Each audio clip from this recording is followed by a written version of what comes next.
Chelsea, Huh? generally we have a fairly standard practice for Fringey Minis in that they're news articles that we want to convey to people. But this time around, just with it being the Halloween season and it being our creature feature week, in fact, so everybody gets to know it's the creature feature week, I actually thought we could cram one more creature feature in here with the What's it Fringey gonna Mini. be? And Chelsea, this one is fantastic.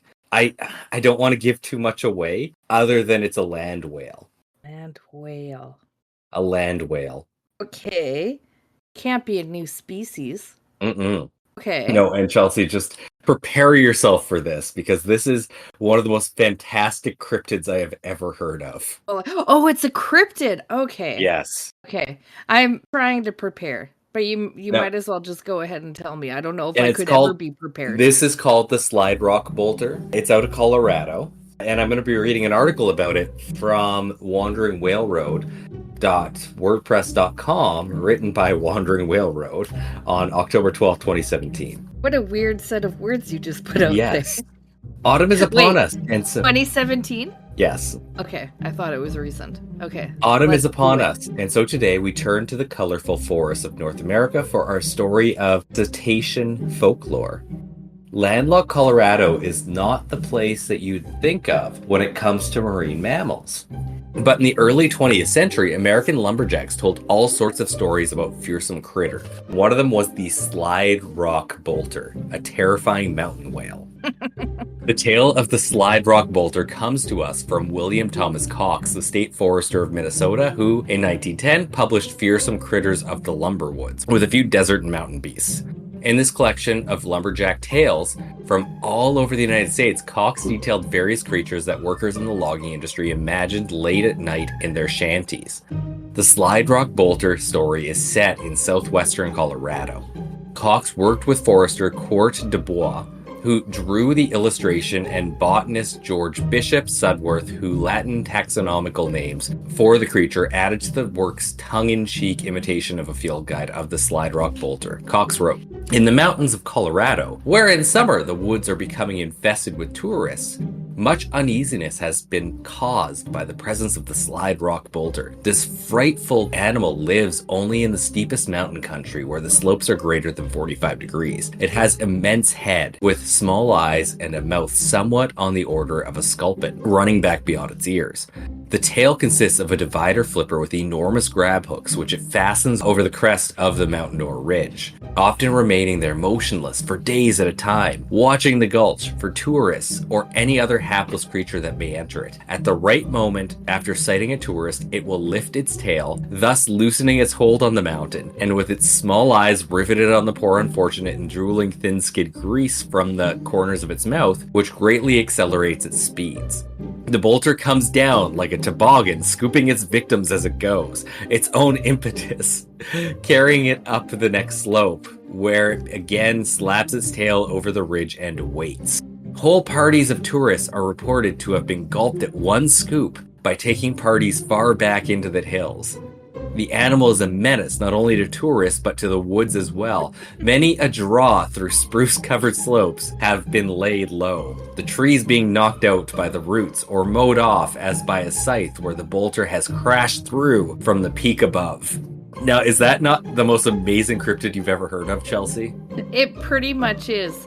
It's obviously extinct now, or there's still sightings, do you think? To be perfectly honest, the leading theory that this was just like a fun tale that lumberjacks told each other in the nights to just pass the time, but I need to show you the illustration of this thing, Chelsea. Okay. Sharing my screen. There's the unsuspecting slide rock bolter coming down the hill. Pretty much what I was picturing, Yeah, actually. yeah. Look at that. That is beautiful. That's a good one. You That can find a was few the pictures of mountain. slide rock bolters. They're fantastic. But yeah, it's just like, I felt like it was a bit of an addition to our like Fringey Mini topics of whales taking down the rich, in that maybe they shouldn't be partying in Colorado anymore because maybe the orcas will have their number there. There is a bit more And that story is to more it. terrifying. Yes.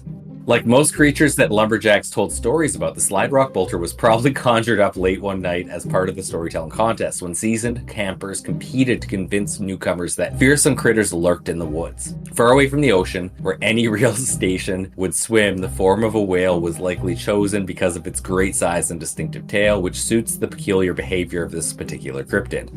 Cox's account goes on to describe how one forest ranger tricked the slide rock bolter into attacking a dummy dressed as a tourist. The bait, a Colorado guidebook, and a Norfolk jacket. Common to the upper class men who could afford to seek adventure in the exotic West. The dummy was stuffed with dynamite, however, and when the bolter slid down Lizard Head for the kill, the resulting explosion flattened half of the buildings in Rico, which were never rebuilt. It is this story's unusually precise geographic location in Rico, Colorado that enables us to situate the bolter in a wider context. An investigation into the economic history of Rico reveals the slide rock bolter to be a snapshot of the tension that came with a time of great change in southwestern Colorado. I think that's far enough for where this is, because I just want to talk about the rock bolter. It's fantastic. I love that it was like a group of guys probably sitting around a campfire. I don't know why I was going to say that backwards. And this one guy was like, oh yeah? Well, have you ever heard of the slide rock bolter?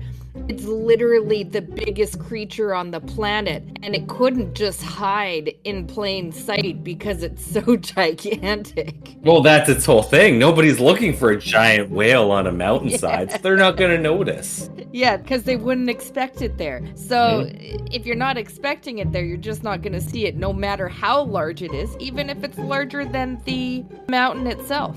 Well, it can't be larger than the mountain itself. That is clear. That one picture is a little off-putting because its entire hunting strategy is to let itself slide down the mountain. So it can't be bigger than the mountain. And it literally can't get anywhere if it's not in water because these renderings, I mean, it's just sliding down the mountain. I don't know how it gets back. No, if you look up images of the slide rock bolter, there's some fantastic ones out there. And I am just... We need to put this out into the zeitgeist that this needs to be a horror movie of people going camping and going for a hike, and then they suddenly hear something and they don't know what it is, and just a whale comes sliding down and eats one of their friends.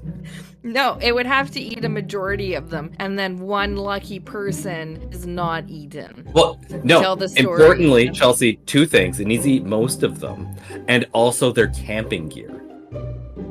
Yeah. Like, there needs to be something to say that they're stuck there on this mountainside full of whales. Oh, yeah. It would make a pretty good bad horror movie. Yeah. Yep. But yeah, I'm kind of hoping once the billionaires figure out these land yacht things, that the slide rock bolter figures that out. Like, it knows what it needs to do. It's in its genetics. The point was made clear from... Who wrote that article? Yeah. Cox. The slide rock bolter itself. Well, it's not up to much. It's just waiting for passerbys to go through. It could write a blog or two while it waits. Yeah. Well, now you get a triple creature feature this week. We are just jamming it in there. You guys are so lucky. You guys. I don't know how you guys are going to manage with all this luckiness, but I don't know. Find lucky pennies or gold or something. I don't care. Just do what you will with your 48 hours, and we'll see you back here, you terrified people. Bye. Yeah, bye.